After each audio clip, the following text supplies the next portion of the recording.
नमस्कार, मैं श्रेय और आप देख रहे हैं डिजिटल इंडिया न्यूज। और अब बढ़ते हैं खबरों की ओर। पिछड़े वर्गों को 42% आरक्षण देने की तैयारी। तेलंगाना विधानसभा ने 2 बिल पास कर पिछड़े वर्गों को 42% आरक्षण देने का रास्ता साफ कर दिया है। अगर ये बिल कानून बन जाते हैं तो आरक्षण 70% हो जाएगा, जो सुप्रीम कोर्ट की 50% सीमा का उल्लंघन होगा।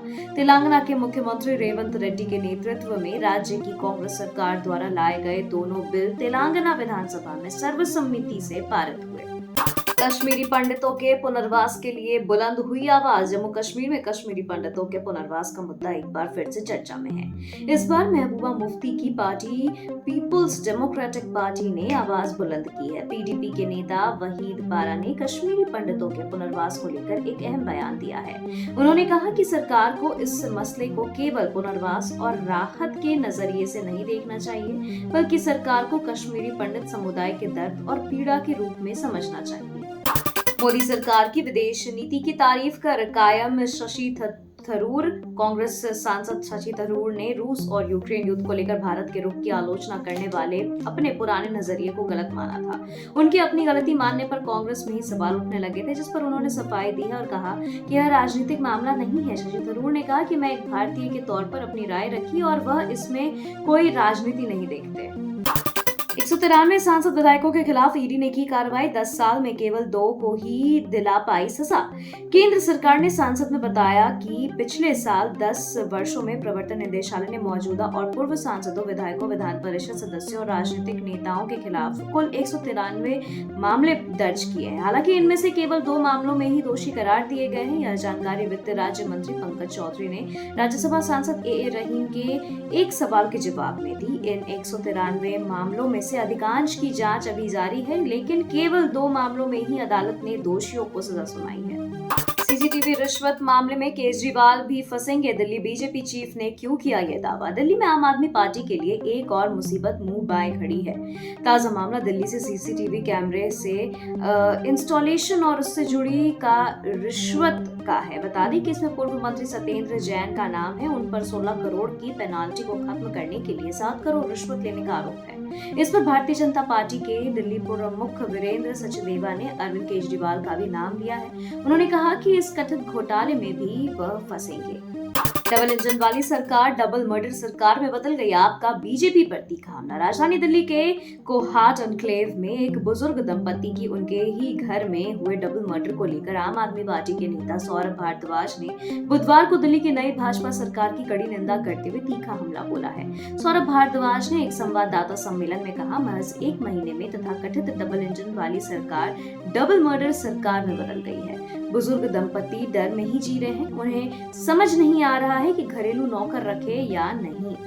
सत्येंद्र जैन पर एक और मुसीबत। क्या है सीसीटीवी और 7 करोड़ की रिश्वत वाला केस? आम आदमी पार्टी सरकार में पीडब्ल्यूडी मंत्री रहे सत्येंद्र जैन की मुसीबतें लगातार बढ़ रही है। वरिष्ठ आप नेता के खिलाफ एक और मुकदमा दर्ज हो गया है। दिल्ली की एंटी करप्शन ब्यूरो ने जैन के खिलाफ एफआईआर दर्ज की है। 571 करोड़ रुपए के सीसीटीवी प्रोजेक्ट में कथित धांधली से जुड़े मामले में जैन पर 7 करोड़ रिश्वत लेने का आरोप लगाया गया है। आईजीआई एयरपोर्ट पर मंडराते खतरे को लेकर जनहित याचिका। दिल्ली के इंदिरा गांधी अंतर्राष्ट्रीय हवाई अड्डे के आसपास के 10 किलोमीटर के इलाके में स्थित बुच्चड़खानों को बंद करने के लिए हाई कोर्ट में एक जनहित याचिका लगाई गई है। याचिका में कहा गया है कि इन बुच्चड़खानों की वजह से आसपास के इलाकों में पक्षी मंडराते रहते हैं, जिसके विमानों से टकराने का खतरा बना रहता है और ऐसे में इनसे यात्रियों की सुरक्षा को गंभीर खतरा है। केंद्र सरकार को नोटिस जारी किया गया है। जनहित याचिका में उठाई गई चिंताओं को कम करने वाले उपायों पर अपना रुख बताने को कहा है। शीश महल का अहंकारी राजा पंजाब में पॉलिटिकल टूरिज्म पर कहा। केजरीवाल पर बीजेपी का तीखा अटैक। दिल्ली के पूर्व सीएम अरविंद केजरीवाल इस समय पंजाब के दौरे पर हैं। विपासना से खाली होकर इस वक्त पंजाब के अस्पतालों में जा रहे हैं, कार्यक्रमों और रैलियों में जा रहे हैं। इस बीच भारतीय जनता पार्टी के राष्ट्रीय महासचिव तरुण चुग ने भी हमला बोला है। उन्होंने कड़ा प्रहार करते हुए कहा कि दिल्ली के शीश महल का अहंकारी राजा इस समय पंजाब में पॉलिटिकल टूरिज्म कर रहा है। इसी ने शिवराज सिंह चौहान को मिली राहत रखी बरकरार। सुप्रीम कोर्ट ने केंद्रीय मंत्री शिवराज सिंह चौहान को मिली राहत बरकरार रखी है। कोर्ट ने बुधवार को चौहान को कांग्रेस सांसद विवेक तन्खा द्वारा उनके खिलाफ दर्ज आपराधिक मानहानि मामले के संबंध में निचली अदालत में व्यक्तिगत रूप से पेश होने से छूट देने के अपने पहले आदेश को बढ़ा दिया है। नागपुर हिंसा के बाद आरएसएस का बड़ा बयान। राष्ट्रीय स्वयंसेवक संघ के अखिल भारतीय प्रचार प्रमुख और वरिष्ठ पदाधिकारी सुनील अंबेकर ने मुगल बादशाह औरंगजेब के नाम पर हो रहे विवाद और हिंसा पर गहरी निराशा जताई और कहा कि आज के दौर में औरंगजेब की प्रासंगिकता नहीं है, फिर भी लोग उनके नाम और कब्र के विवाद पर आपस में क्यों उलझ रहे हैं। उनका यह बयान नागपुर में औरंगजेब की कब्र हटाने की मांग और विरोध प्रदर्शन के बाद फैली हिंसा के बाद आया है। औरंगजेब विवाद में अरेस्ट हुए वीएचपी और बजरंग दल के 8 लोग औरंगजेब की कब्र हटाने की मांग करते हुए नागपुर में प्रदर्शन के दौरान धार्मिक भावनाएं आहत करने के मामले में वीएचपी और बजरंग दल के 8 कार्यकर्ता गिरफ्तार किए गए हैं। इन लोगों ने खुद ही पुलिस के सामने सरेंडर किया था, जिसके बाद उन्हें अरेस्ट कर लिया गया और अदालत में पेश किया गया। इन लोगों के खिलाफ पुलिस ने एफआईआर दर्ज की थी और तलाश की जा रही है। औरंगजेब विवाद के बीच शिंदे का तीखा तंज। मुगल बादशाह औरंगजेब की कब्र को लेकर जारी विवाद के बीच महाराष्ट्र के उप मुख्यमंत्री एकनाथ शिंदे ने शिवसेना के विधान पार्षद अनिल परब पर परोक्ष रूप से मंगलवार को तंज कसा है। नागपुर में एक दिन पहले हुई हिंसा के संबंध में विधान परिषद में शिंदे ने मुगल बादशाह औरंगजेब के कथित महिमामंडन पर सवाल उठाया है। आपको बता दें कि औरंगजेब की कब्र को दक्षिणी पंथी संगठन हटाने की मांग कर रहे हैं और इसको लेकर विवाद खड़ा हो गया है। 60 करोड़ नहीं, धनश्री वर्मा को इतनी एलिमनी देंगे युजवेंद्र चहल। बॉम्बे हाई कोर्ट ने बुधवार को मुंबई की फैमिली कोर्ट को आदेश दिया है कि वह क्रिकेटर युजवेंद्र चहल और धनश्री वर्मा का तलाक पर 20 मार्च फैसला करे। धनश्री की ओर से हाई कोर्ट में याचिका दायर की गई थी, जिसमें उन्होंने 6 महीने की कूलिंग ऑफ पीरियड को माफ करने की मांग की थी। साथ ही यह भी सामने आया है कि चहल को तलाक के लिए पति धनश्री वर्मा को गुजारा भत्ता के रूप में 4.75 करोड़ रुपए देने होंगे। 2 दिवसीय दौरे पर आ रहे अमित शाह दिल्ली के बाद बिहार फतह करने की तैयारी। बिहार विधानसभा चुनाव को लेकर सियासी गतिविधियां तेज हो गई हैं। दिल्ली में शानदार जीत दर्ज करने के बाद अब बीजेपी ने बिहार फतह करने की तैयारी शुरू कर दी है। आगामी विधानसभा चुनाव को देखते हुए शाह की एंट्री बिहार में होने जा रही है। माना जा रहा है कि वे 29 से 30 मार्च को बिहार दौरे पर रहेंगे। सदन में मजाकिया अंदाज में दिखे सीएम नीतीश। सदन के अंदर सीएम नीतीश का अपने सबसे खास मंत्री विजय चौधरी के साथ मजाकिया अंदाज देखने को मिला है।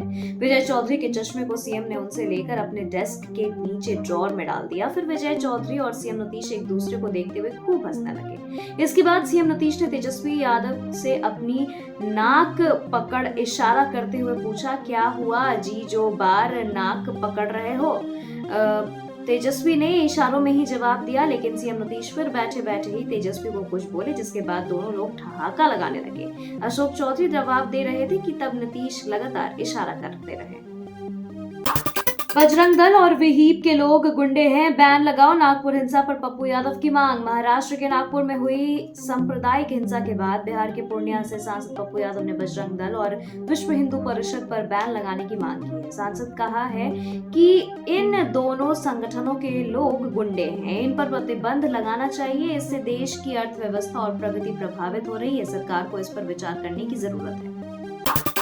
राबड़ी को जमीन लिखने के बाद ही रेलवे में नौकरी क्यों लगी, लालू से ईडी ने पूछे ये सारे सवाल। चर्चित लैंड फॉर जॉब मामले केस में प्रवर्तन निदेशालय ने राजद अध्यक्ष लालू प्रसाद यादव पर सवालों की बौछार कर दी है। ईडी सूत्रों के अनुसार लालू प्रसाद से एक के बाद एक कई सवाल पूछे गए। ईडी ने पूछा कि किशुन देव राय ने अपनी जमीन 3000 वर्ग फीट की जमीन मात्र 3,75,000 रुपए में राबड़ी देवी को ही क्यों बेची।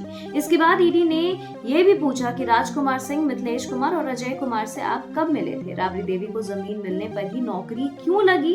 बेटी हेमा को जमीन ट्रांसफर क्यों किया गया।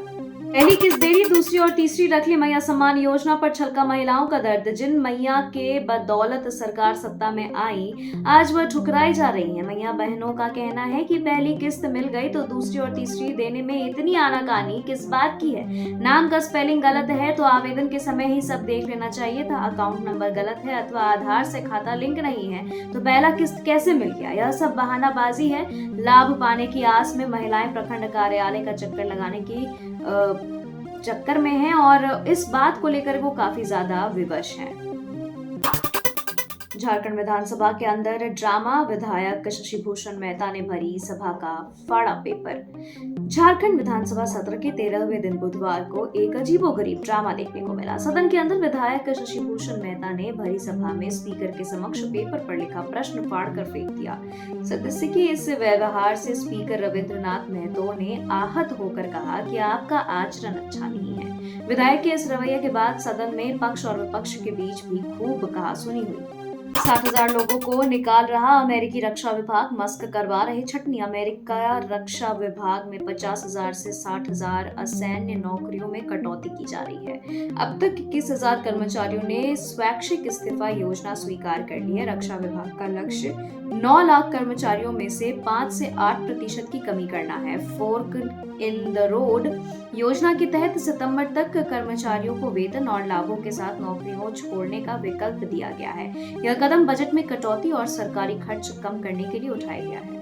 9 महीने बाद पृथ्वी पर लौटे सुनीता विलियम्स और बूच विल्मोर। नासा के अंतरिक्ष यात्री सुनीता विलियम्स और बूच विल्मोर 9 महीने बाद सफलतापूर्वक पृथ्वी पर लौट आए हैं। उनके साथ 2 अन्य अंतरिक्ष यात्रियों की भी सुरक्षित लैंडिंग हो चुकी है। सुनीता और बूच केवल 8 दिनों के मिशन पर गए थे, लेकिन यान की खराबी के कारण उन्हें 9 महीने तक अंतरिक्ष में रहना पड़ा। इस दौरान उन्होंने अद्भुत सहनशीलता का परिचय दिया। अब उन्हें पृथ्वी पर सामान्य जीवन में लौटने की चुनौतियों का सामना करना पड़ेगा, क्योंकि सूक्ष्म गुरुत्वाकर्षण और विकिरण का शरीर पर गहरा प्रभाव पड़ता है। ट्रंप पुतिन वार्ता, युद्ध विराम पर सहमति, लेकिन रूस ने खारिज किया प्रस्ताव। अमेरिकी राष्ट्रपति डोनाल्ड ट्रंप और रूसी राष्ट्रपति व्लादिमीर पुतिन ने रूस यूक्रेन युद्ध पर फोन पर चर्चा की। दोनों ने ऊर्जा और बुनियादी ढांचे पर हमले सीमित करने पर सहमति जताई, लेकिन रूस ने 30 दिनों के संघर्ष विराम प्रस्ताव को खारिज कर दिया। रिपोर्ट्स के मुताबिक पुतिन ने ट्रंप को फोन पर 1 घंटे इंतजार कराया, जिससे अमेरिका के लिए राजनीतिक अपमान के रूप में देखा जा रहा है। संघर्ष विराम के बावजूद रूस का हमला, यूक्रेन ने लगाया वादा तोड़ने का आरोप। रूस यूक्रेन युद्ध को खत्म करने की उम्मीद उस वक्त टूटी जब रूस ने अस्थायी संघर्ष विराम पर सहमति के कुछ घंटे बाद ही यूक्रेन पर हमला कर दिया। अमेरिकी राष्ट्रपति ट्रंप और रूसी राष्ट्रपति पुतिन की बातचीत के बाद रूस ने 30 दिनों के युद्ध विराम पर सहमति जताई थी, लेकिन यूक्रेन के राष्ट्रपति जेलेंस्की ने रूस पर शर्तों से पीछे हटने का आरोप लगाया। यूक्रेनी वायुसेना के अनुसार रूस ने 145 ड्रोन दागे, जिसमें से 72 को मार गिराया गया। ट्रंप की नई बयानबाजी, कनाडा को बताया बुरा देश, 51वां राज्य बनाने की इच्छा जताई। अमेरिकी राष्ट्रपति डोनाल्ड ट्रंप की नाराजगी कनाडा को लेकर बढ़ती जा रही है। उन्होंने पड़ोसी देश को बुरा देश करार दिया है और कहा कि कनाडा काम करने के लिहाज से सबसे खराब देशों में से एक है। इससे पहले भी ट्रंप कनाडा पर ज्यादा टैरिफ लगा चुके हैं और उसे अमेरिका का 51वां राज्य बनाने की इच्छा जाहिर कर चुके हैं। प्रधानमंत्री जस्टिन ट्रूडो पर निशाना साधते हुए उन्होंने उन्हें गवर्नर ट्रूडो कहा। कनाडा ने इस बयान पर आपत्ति जताई है। खबरों के सिलसिलों में फिलहाल इतना ही। बने रहे डिजिटल इंडिया न्यूज के साथ। नमस्कार।